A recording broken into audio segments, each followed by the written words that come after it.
Assalamu alaikum students, welcome to my channel Chemistry with Urusa. So today we are going to discuss the reactions of alkyl halides. So students, alkyl halides हमारे पास दो किस्म के reactions show करते हैं. Number one is those reactions in which halogen is replaced by some other atoms or groups. वो वाले reactions के जिसमें alkyl halide का जो halogen atom है ये replace या substitute हो जाता है किसी भी दूसरे atom या group से. So as the name indicate, substitute हुआ है यहाँ पे दूसरा atom, तो हम इसको substitution reaction भी कहते हैं. दूसरी चीज़, यहाँ पे जो एटम या ग्रुप जिसने रिप्लेस किया है हेलोजन एटम को, तो उसको बेटा हम क्या कहते हैं, न्यूक्लियोफाइल कहते हैं. And that is why this kind of reaction is known as nucleophilic substitution reaction. तो ये हो गई जी पहली किस्म का रिएक्शन.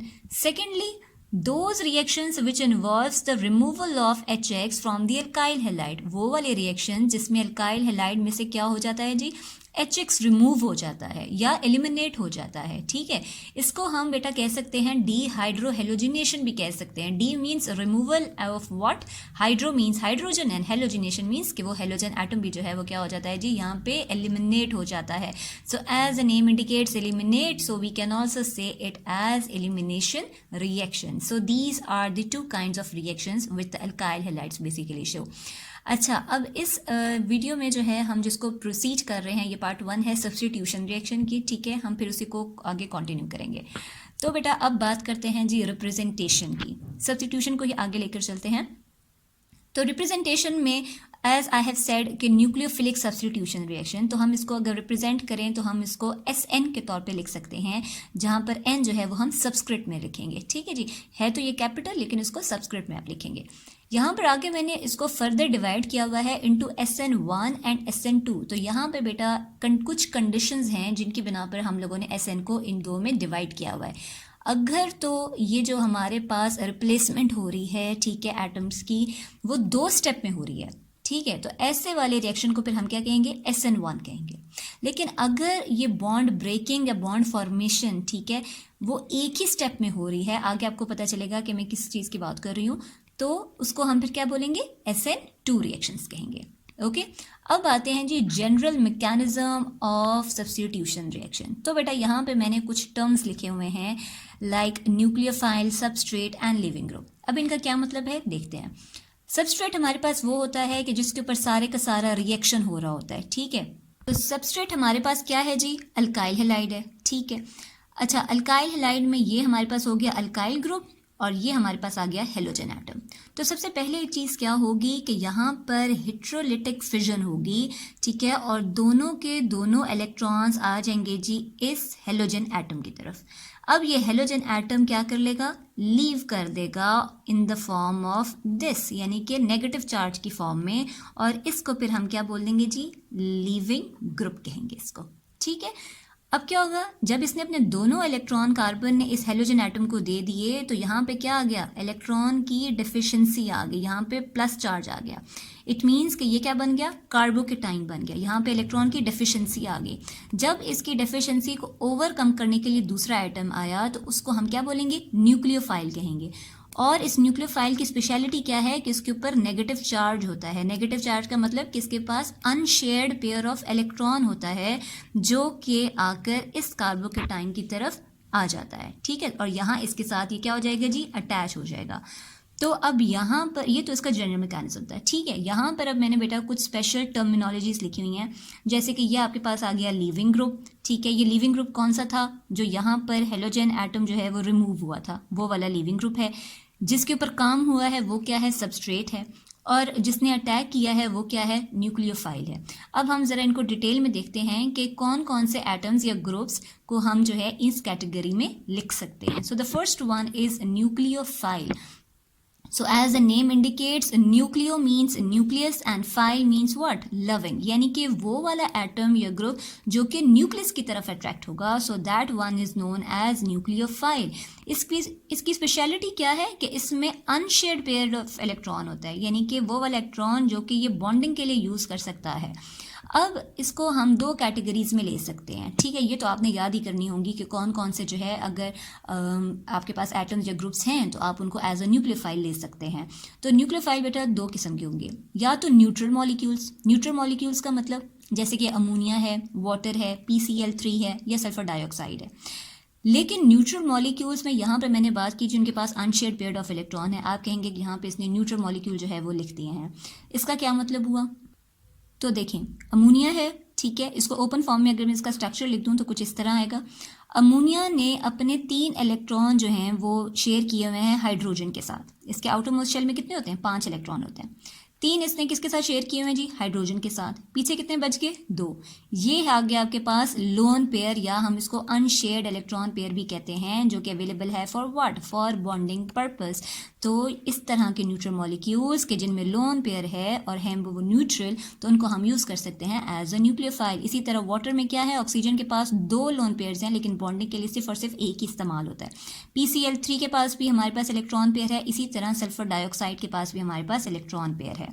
सेकेंडली बात करते हैं जी, न्यूक्लियोफाइल हमारे पास नेगेटिवली चार्ज आइंस भी होते हैं, जिनको बेटा हम एनाइंस भी कहते हैं। नेगेटिवली चार्ज आइंस का मतलब जैसे कि OH माइनस, साइनाइड माइनस, ठीक है, क्लोराइड आइन, ब्रोमाइड आइन, आयोडाइड आइन, तो इनको हम लोग कंसिडर कर सकते हैं that these are the nucleophiles used in the substitution reaction. Is it clear?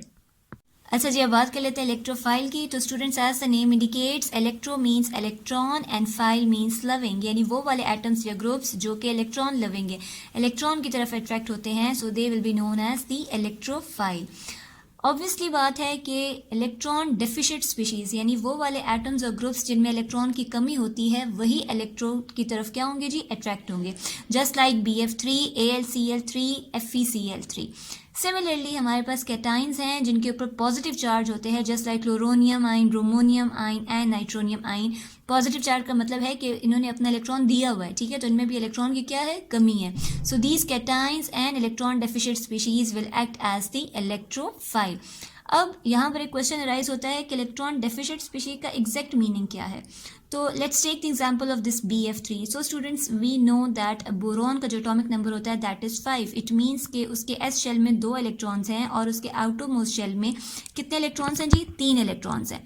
Similarly fluorine जो है, जिसका एटॉमिक नंबर 9 है, ठीक है, उसके S शेल में 2 इलेक्ट्रॉन्स हैं, जबकि P शेल में, आउटरमोस्ट शेल में उसके 7 इलेक्ट्रॉन्स हैं।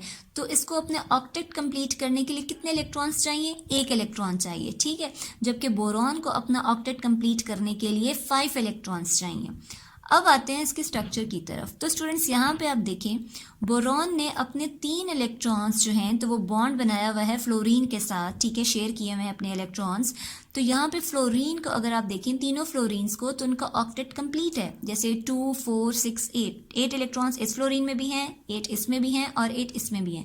रही बात हमारे पास बोरॉन की, तो यहाँ पे आप देखें इसके आउटरमोस्ट शेल में कितने इलेक्ट्रॉन्स हैं? 6, 2, 4, 6। और इसको अपना ऑक्टेट कंप्लीट करने के कितने इलेक्ट्रॉन्स चाहिए? 2 इलेक्ट्रॉन्स चाहिए, यानी कि this atom, central atom is the electron deficient species, और यही जो है वो किसके तौर पे एक्ट करेगा? इलेक्ट्रोफाइल के तौर पे एक्ट करेगा। सिमिलरली अगर कैटाइंस की बात कर ली जाए, तो यहाँ पे जो कार्बोकेटाइन है, just like in alkyl halides, ठीक है, जो यहाँ अभी थोड़ी देर पहले मैंने आपको समझाया कि जो अल्काइल हैलाइड का जो कार्बन है, ठीक है, जब वो अपना लीविंग ग्रुप जो है उसको डिपार्ट कर लेगा अपने आप को, तो पीछे जो कार्बन है उसके ऊपर क्या डेवलप हो जाएगा जी? पॉजिटिव चार्ज डेवलप हो जाएगा। तो ये कार्बोकेटाइन भी एक्ट करेगा as the electrophile. Clear? Okay जी, लिविंग ग्रुप क्या होगा? As I have told you कि जब न्यूक्लियोफाइल जो है वो अटैक करेगा इस सबस्ट्रेट के ऊपर, अल्काइल हैलाइड के ऊपर, तो जो हिट्रोलिटिक फिजन होगी जिससे दोनों इलेक्ट्रॉन इस हैलाइड एटम के पास आ जाएंगे और ये क्या करेगा? नेगेटिव चार्ज लेकर डिपार्ट हो जाएगा। तो this will be known as the leaving group. अब स्टूडेंट्स, हमारी टेक्स्ट बुक्स में लिखा हुआ है कि लिविंग ग्रुप जो है वो न्यूक्लियोफाइल भी होता है। क्यों न्यूक्लियोफाइल होता है? क्योंकि वी नो कि न्यूक्लियोफाइल के ऊपर नेगेटिव चार्ज होता है, ठीक है। इस नेगेटिव चार्ज का मतलब है कि इसके ऊपर अनशेयर्ड पेयर ऑफ इलेक्ट्रॉन्स होते हैं, जो कि ये बॉन्डिंग पर्पस के लिए यूज करता है। सिमिलरली जो लिविंग ग्रुप है उसके ऊपर भी क्या होता है जी? नेगेटिव चार्ज होता है। It means that it also has the unshared pair of electrons. तो इसी वजह से हम लिविंग ग्रुप को क्या कहते हैं? न्यूक्लियोफाइल कहते हैं। Why it is known as nucleophile? Because it departs with the unshared pair of electrons. Next अब आती है जी, कुछ लिविंग ग्रुप्स हमारे पास क्या होते हैं, गुड लिविंग ग्रुप्स होते हैं, जबकि कुछ हमारे पास क्या होते हैं, पुअर लिविंग ग्रुप्स होते हैं। अब गुड लिविंग ग्रुप्स का मतलब क्या है, जो आसानी से क्या कर लें, टूट जाए, ठीक है, इस एल्काइल ग्रुप को छोड़ जाए और आसानी से जो है वो लीव कर जाए, डिपार्ट कर जाए। तो बेटा these are the chloride ion, bromide ion, iodide ion are known as the good leaving groups. अब इनकी कुछ बातें देख लेते हैं। पहली बात तो ये है कि जो गुड लिविंग ग्रुप्स होते हैं वो हमारे पास रिलेटिवली स्टेबल होते हैं। क्यों स्टेबल होते हैं, क्योंकि आप देख लें कि ये हमारे पास तकरीबन सारे क्या हैं जी, इलेक्ट्रोनेगेटिव एटम्स होते हैं, और जब ये अपने ऊपर नेगेटिव चार्ज डेवलप कर लें तब ये क्या हो जाते हैं, रिलेटिवली स्टेबल हो जाते हैं। सेकेंडली ये वीकली बेसिक होते हैं। Why they are weakly basic, हमें पता है कि जब एसिड अपना प्रोटॉन जो है वो डोनेट करता है तो जो उसके साथ कॉन्जुगेट बेस आती है, ठीक है, जस्ट लाइक HCl, ठीक है, HCl में हमारे पास क्या होगा कि जो क्लोरीन, यहाँ पे जो क्लोराइड आयन आ जाएगा, ये आपके पास क्या हो जाएगी, उसकी कॉन्जुगेट बेस आ जाएगी, ठीक है। एंड वी नो कि जब एसिड हमारा स्ट्रांग होता है तो उस कॉन्जुगेट बेस क्या होगी, हमारे पास वीक होगी। So that is why good leaving groups are weakly basic. Clear. अच्छा, अब यहाँ पर क्या एक तीसरी चीज आ गई है, पुअर न्यूक्लियोफाइल्स। हम बेटा गुड लिविंग ग्रुप्स को पुअर न्यूक्लियोफाइल्स भी कहते हैं। क्यों पुअर न्यूक्लियोफाइल्स कहते हैं, देखिए गुड लिविंग ग्रुप्स का मतलब जो आसानी से क्या कर ले, अपना बॉन्ड तोड़ ले, जो कि वीक बॉन्ड बनाते हैं और आसानी से क्या कर ले, तोड़ लेते हैं अपने आप को और जो है इजीली डिपार्ट हो जाते हैं। लेकिन ये न्यूक्लियोफाइल गुड नहीं होंगे, पुअर होंगे। क्यों, क्योंकि जब भी अटैक करेंगे तो वीक बॉन्ड बनाएंगे, एंड दैट इज वाई वो जो बॉन्डिंग अट्रैक्शन होगी, जो बॉन्ड की अट्रैक्शन होगी वो क्या होगी, वीक होगी। That is why they are known as poor nucleophile. लेकिन अगर इसी के साथ हम पुअर लिविंग ग्रुप्स को देख लें तो दे आर दोज जो कि क्या करेंगे जी, यहाँ से बॉन्ड अपना मुश्किल से तोड़ेंगे, ठीक है, इतनी आसानी से अपना बॉन्ड नहीं तोड़ेंगे। इसीलिए हम पुअर लिविंग ग्रुप्स को क्या कहते हैं, गुड न्यूक्लियोफाइल्स, क्योंकि जब ये leaving groups as a nucleophile attack करेंगे तब ये क्या करेंगे, अपना बॉन्ड स्ट्रॉन्ग बनाएंगे, and that is why they are known as good leaving groups. इसकी एग्जाम्पल्स देख लें, जैसे OH है आपके पास, OR है, NH2 है, so these are the poor leaving groups.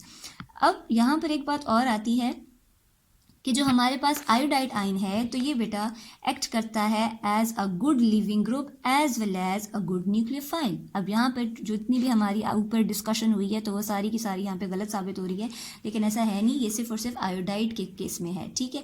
ये गुड लिविंग ग्रुप है। क्यों गुड लिविंग ग्रुप है, देखें यहाँ पर मैंने बात की है कि गुड लिविंग ग्रुप्स वो वाले होते हैं जो ईजिली अपना बॉन्ड तोड़ लेते हैं, और ईजिली वही अपना बॉन्ड तोड़ते हैं जिनका बॉन्ड क्या हो, वीक हो, ठीक है। तो जब ये आयोडाइड आयन यहाँ पर अपना बॉन्ड बनाएगा तो because it is a weak bond, easily ये क्या कर लेगा जी, अपने आप को डिपार्ट कर लेगा।